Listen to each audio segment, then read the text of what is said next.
ગુજરાત અગ્નિ નિવારણ અને જીવન સુરક્ષા ઉપાય કાયદો 2013 the Gujarat fire prevention and life safety measures act 2013 કુલ કલમો 26 અમલ વર્ષ 2013 કલમ 1 ટૂંકું શીર્ષક વિસ્તાર અને અમલ આ કાયદાનું નામ ગુજરાત અગ્નિ નિવારણ અને જીવન સુરક્ષા ઉપાય કાયદો 2013 છે તે સમગ્ર ગુજરાત રાજ્યમાં લાગુ પડે છે રાજ્ય સરકાર અમલની તારીખ જાહેર કરે છે સમજૂતી આ કલમ કાયદાનું નામ વિસ્તાર અને અમલની શરૂઆત નક્કી કરે છે એથી કાયદો ક્યારે અને ક્યાંથી અમલમાં આવશે તે સ્પષ્ટ થાય છે કલમ 2 વ્યાખ્યાઓ આ કલમમાં કાયદામાં વપરાયેલા મુખ્ય શબ્દોની વ્યાખ્યા આપેલી છે જેમ કે બિલ્ડિંગ બરાબર ઇમારત ઓનર બરાબર માલિક ઓક્યુપાયર બરાબર વપરાશકર્તા ફાયર પ્રિવેન્શન બરાબર આગ નિવારણ ફાયર સેફ્ટી સર્ટિફિકેટ બરાબર ફાયર સલામતી પ્રમાણપત્ર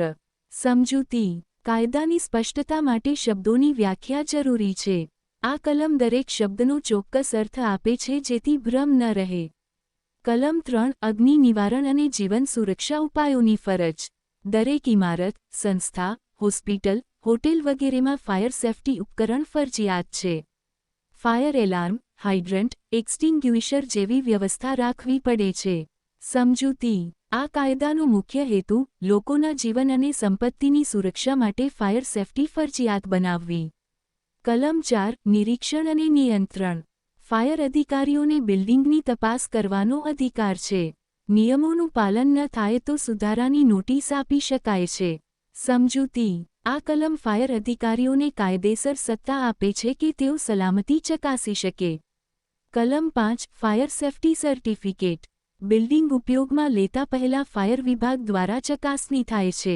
મંજૂરી બાદ ફાયર સેફ્ટી સર્ટિફિકેટ અપાય છે સમજૂતી બિનસુરક્ષિત બિલ્ડિંગમાં લોકો વસે નહીં એ માટે એફએસસી ફરજિયાત છે કલમ 6 ઉપકરણોની જાળવણી માલિક વપરાશકર્તા ઉપકરણોની સમયાંતરે ચકાસણી કરે ખામી જણાય તો તરત સુધારે સમજૂતી ઉપકરણ લગાવ્યા પછી જાળવણી ન થાય તો તેનો ઉપયોગ બેકાર છે એ માટે આ કલમ ફરજ પાડે છે કલમ 7 દંડ નિયમોનું પાલન ન થાય તો દંડ કે કોર્ટ કાર્યવાહી થઈ શકે ફાયર વિભાગને દંડ લગાવવાનો અધિકાર છે સમજૂતી નિયમોનું પાલન ન કરનારા પર કડક દંડ દ્વારા નિયંત્રણ રાખવામાં આવે છે કલમ 8 અપીલ જો કોઈ વ્યક્તિને ફાયર વિભાગનો નિર્ણય ખોટો લાગે તો તે અપીલ કરી શકે છે સમજૂતી ન્યાય માટે દરેકને તક આપવી આ કલમે માટેની જોગવાઈ છે કલમ 9 કંપનીઓ દ્વારા ગુના કંપનીના દોષ માટે કંપની તથા જવાબદાર અધિકારી બંને જવાબદાર ગણાય સમજૂતી ફક્ત કંપની જ નહીં પરંતુ તેની અંદર નિર્ણય લેનારા અધિકારી પણ દોષિત ગણાય છે કલમ 10 નિયમ બનાવવા સત્તા રાજ્ય સરકાર આ કાયદાને અમલમાં લાવવા માટે નિયમો બનાવી શકે છે સમજૂતી કાયદાની અમલ પ્રક્રિયા માટે વિગતવાર રૂલ્સ જરૂરી છે કલમ 11 નિયમાવલી બનાવવાની સત્તા ફાયર વિભાગ ટેકનિકલ બાબતો માટે નિયમાવલી બનાવી શકે છે સમજૂતી ટેકનિકલ માપદંડો જેમ કે પાઇપ સાઇઝ પાણી દબાણ ઉપકરણ માપદંડ વગેરે માટે જરૂરી કલમ 12 ફાયર સેફ્ટી અધિકારીની નિમણૂક દરેક મોટી સંસ્થા કે કોમ્પ્લેક્સમાં ફાયર સેફ્ટી ઓફિસર ફરજિયાત સમજૂતી અંતરંગ રીતે ફાયર સલામતીનું પાલન સુનિશ્ચિત કરવા માટે કલમ 13 સત્તાઓનું હસ્તાંતરણ ફાયર અધિકારીઓની સત્તા કયા ક્ષેત્ર માટે છે તે નક્કી થાય છે સમજૂતી અધિકારીઓની જવાબદારી વિસ્તાર મુજબ વહેંચાય છે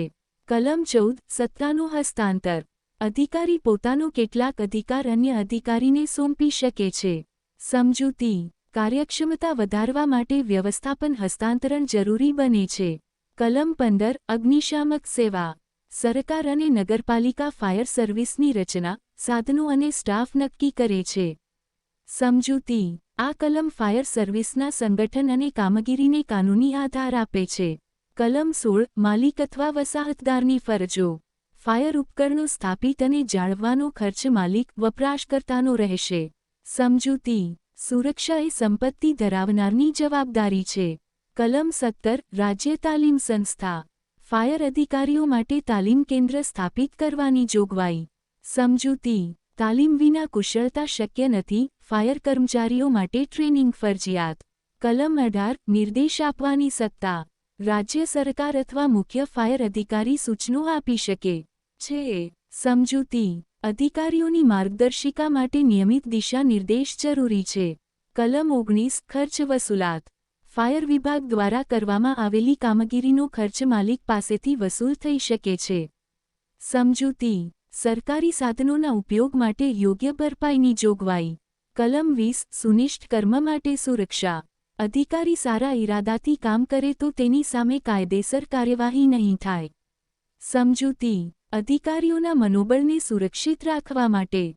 કલમ 21 વ્યક્તિગત ગુના. વ્યક્તિગત સ્તરે નિયમોનો ભંગ થાય તો દંડ લગાવવામાં આવે છે.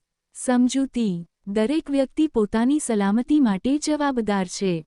કલમ 22 ગુનાનો સ્વીકાર. કોર્ટ કેવી રીતે ગુનાનો સ્વીકાર કરશે તેની પ્રક્રિયા નક્કી કરે છે. સમજૂતી. કાનૂની કાર્યવાહીનું માર્ગદર્શન આપે છે. કલમ 23 પરિવર્તન જોગવાઈ. જૂના કાયદાથી નવા કાયદામાં પરિવર્તન કેવી રીતે થશે તે નક્કી કરે છે. સમજૂતી. જૂની મંજૂરીઓ અને પ્રક્રિયાઓ નવા કાયદામાં પણ માન્ય ગણાય છે. કલમ 24 મુશ્કેલી દૂર કરવાની સત્તા. અમલ દરમિયાન મુશ્કેલી આવે તો સરકાર તેને ઉકેલી શકે છે. સમજૂતી. પ્રયોગ દરમિયાન સુધારણા માટે સત્તા આપે છે. કલમ 25 નિયમો વિધાનસભા સમક્ષ રજૂ કરવાના. સરકારના બનાવેલા નિયમો વિધાનસભા સમક્ષ રજૂ કરવાના રહેશે. સમજૂતી. પારદર્શકતા અને લોકનિયંત્રણ જાળવવા માટે. કલમ 26 પૂર્વ જોગવાઈ. જૂના કાયદા હેઠળની કાર્યવાહી માન્ય ગણાશે. સમજૂતી. કાયદાની સતતતા અને સ્થિરતા સુનિશ્ચિત કરે છે.